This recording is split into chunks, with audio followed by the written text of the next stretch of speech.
Kemudian kamu beri salam sebelah kanan. Kemudian kamu beri salam kepada qari kamu. Qari kamu itu maksudnya tu imam kamu. Wa ala anfusikum, dan ke atas diri kamu.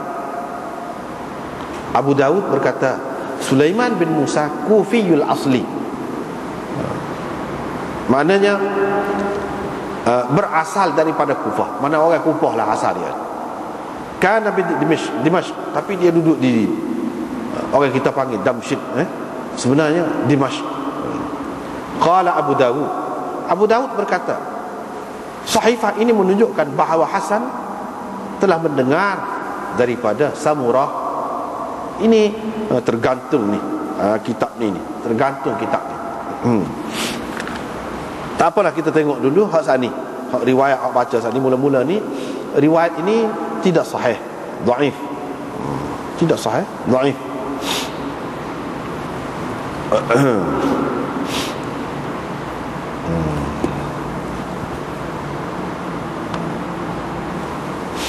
Sebab apa dhaif? Dia kata Sulaiman bin Musa. Sulaiman bin Musa ni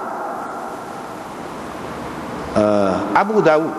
Sulaiman bin Musa Abu Dawud yang ambil hadis ni daripada Ja'far bin Sa'ad bin Samurah bin Jundub, yakni cucu Samurah. Sulaiman ini, ada orang yang mengatakan dia ni thiqah, ada orang yang mengatakan tidak. Abu Dawud kata laisa bihi ba's, tak apa, bolehlah, boleh terima.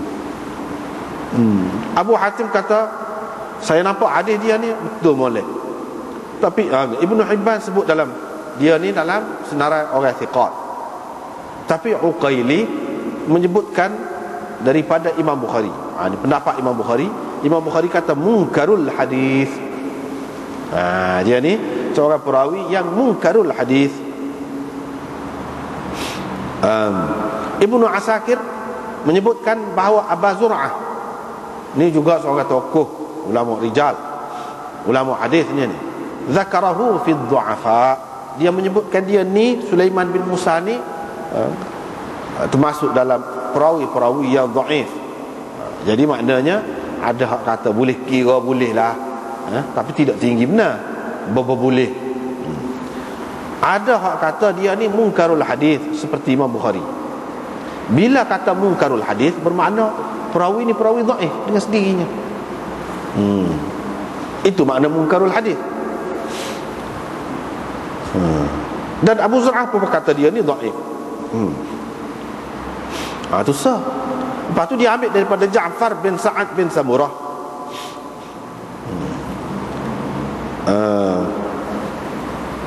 Ja'far bin Sa'ad bin Samurah juga di mana cucu Samurah juga. Dia ni siapa dia? Ibnu Hibban kata dia ni thiqat. Semua Ibnu Hibban Ibnu Hibban ini sebab itulah ulama-ulama kata dia ni mudah lulus lah. Tapi Ibnu Hazm kata majhul.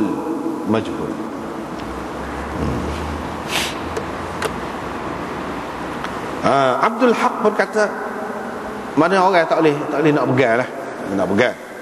Ibnu Abdul Bar kata tidak kuat, dhaif lah.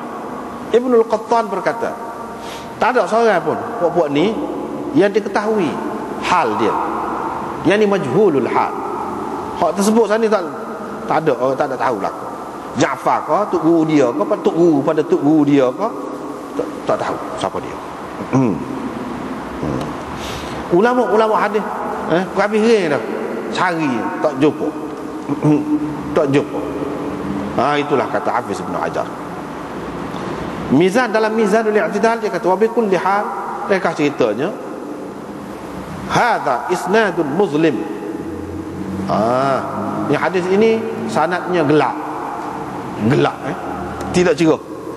La yanhadu bil hukm, tak boleh nak bawa hukum, tak boleh nak dijadikan landasan dalam bab hukum, tak boleh. Khubayb bin Sulaiman bin Samurah, ni Ibnu Hibban kata siqat, lagi dia kata siqat. Ibnu Hazm kata majhul. Abdul Haq kata laisa bil qawi. Iyalah, begitulah. Boleh katakan ulama-ulama hadis tak terimalah sanad ini. Berjujuk 2-3 orang itu maknanya orang yang mereka tak kenal, ataupun kalau mereka tahu pun mereka kata ini orang dhaif. Jadi hadis ini hadis dhaif. Jadi untuk kita nak mengutamakan hak ni daripada hak lain tu tak boleh. Tak boleh. Ataupun nak buat jadikan amalan umum hak dhaif ni biar jadi umum, masyarakat ni pakai hak lagu tu lah. Tak boleh. Paling tinggi hak dhaif ni, kalau dhaif sikit-sikit dia boleh pakai untuk sendiri seorang. Tu kaedah dia. Kalau nak buat hukum, kata tak faham hukum, tak boleh. Tak boleh.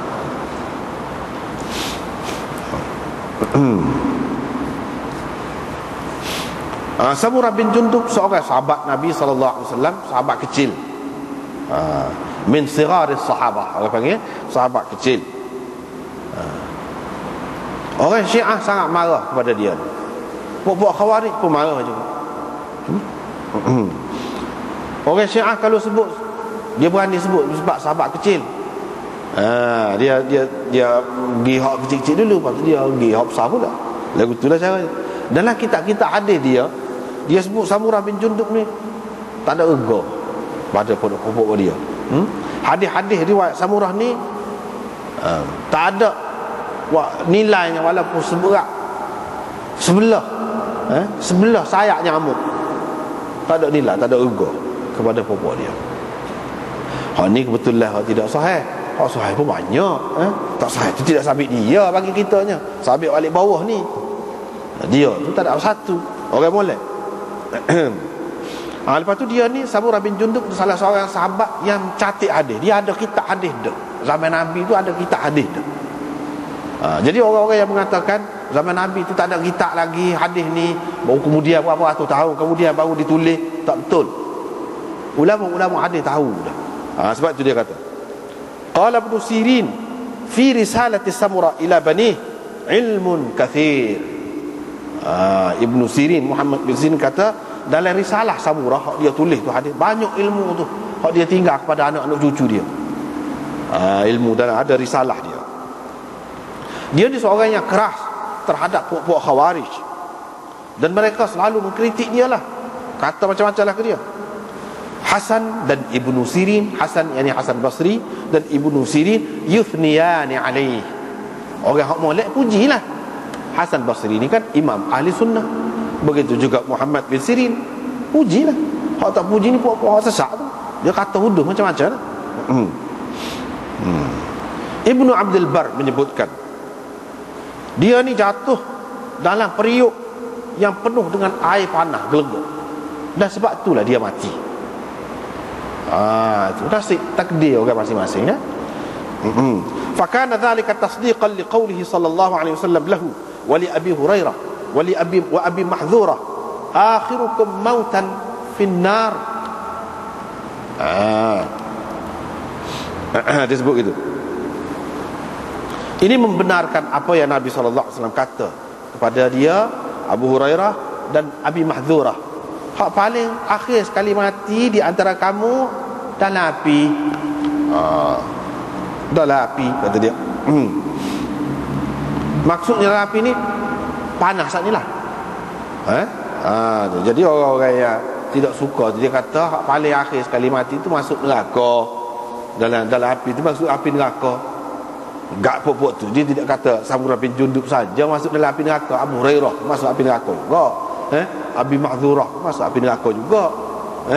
Sebab apa Abi Mahdhurah tu kan, tu kan ban Nabi kan, hak duduk ajar cara tarjih ni orang mazhab Syafi'i duduk pakai ni, dia lah riwayat dia lah Abi Mahdhurah tu. Abi Mahdhurah tu mana riwayat sepuluh Syiah, riwayat tu tak ada riwayat lagu tu. Jadi ni ahli neraka belaka ni pokok dia, tidak duduk Samurah saja. Hak ni ulama-ulama kita faham mati dalam api ni panah, tak lagu mana jatuh dalam tu, dan itulah yang menyebabkan dia mati. Jadi mati di zahir ni tidak boleh menjadi ukuran. Orang mati tak molek zahir ni, kita tak boleh nak kata dia tak molek, Tuhan tak kenal ke dia, tidak, Tuhan tak terima amalan dia, orang yang tidak baik, tak boleh. Dalam akidah kita orang Islam tak boleh kata lagu tu dia mati aksiden, otak duduk suku pecah, tak boleh kata apa-apa. Itu tidak menjadi ukuran. Sebab apa? Sahabat-sahabat Nabi yang terpilih ni macam-macam cara mati. Sedangkan mereka orang yang terpilih. Itu dalil kita. Dalil kita tu mati perang, putus tangan ke apa. Hak perang tu perang, hak mati dengan cara lain, sakit, buasir lah. Lepas tu kena kain, kena selah dengan besi padah lah. Macam-macam cara tu yang telah dialami oleh sahabat-sahabat, dan mereka adalah orang-orang yang baik. Orang yang baik. Jadi dengan sebab itu, kemudian zaman kemudian pun kita tak boleh kata orang ni kalau mati zahir dia nampak terjelai kau lidahnya misalnya, tak boleh kata mayat dia ni mudah repuk kau jadi bau kau. Kita tak boleh kata, jangan kata gapo-gapo. Salah kalau kata. Itu tidak menjadi ukuran.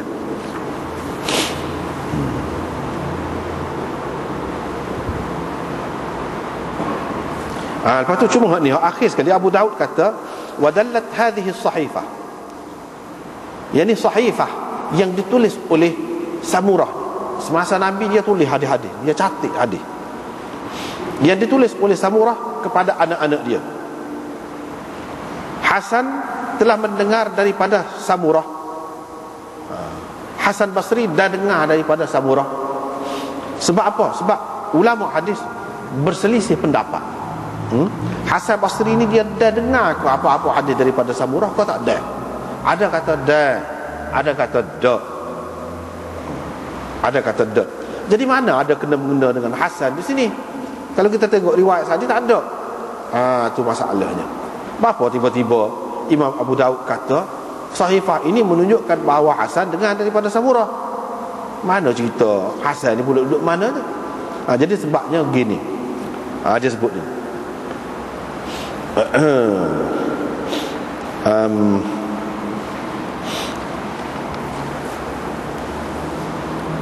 Dalam kitab ni, dalam kitab Badrul Majhud ini, muka surat 300 bawah nombor 2, hasyiah nombor 2. Wa katabal Maulawi, Maulwi, kalau orang sana dia panggil Maulwi, Maulawi. Katabal Maulawi Abdul Jabbar min ahli al-hadith fi maktubihi anna Syekh Husain Arab al-Yamani al-Bhopali kataba fi bayadihi al-musamma binur al-ainain annahu waqa'a fi ba'd an-nusakh al-khattiyah li Abi Dawud. Qala Abu Dawud wa haddathana Ja'far ibn Sa'id ibn Samurah ibn Jundub qala haddathani al-Hasan qala sami'tu Samurah ibn Jundub yaqul fi khutbatihi amma ba'du فعلى صحة هذه النسخة يصح قول أبي داود إن الصحيفة دلت على أن الحسن سمع من سمرة وزال الإشكال. انتهى. كذا في المكاتب العلمية لهذا العبد الفقير. Dia kata Maulwi Abdul Jabbar ini, dia kata min ahlil hadis. Kalau di India ni dia ada dua aliran hadis ni. Aliran Diobandi Hafsan dan aliran ahli hadis. Abdul Jabbar ni ahli hadis. Ahli hadis. Dalam catatan dia bahawa Syekh Husain Al-Yamani Al-Bhopali, Syekh Husain. Syekh Husain orang Arab Yaman. Pada zaman Nawab Siddiq Hasan Khan. Nawab Siddiq Hasan Khan di Bhopal.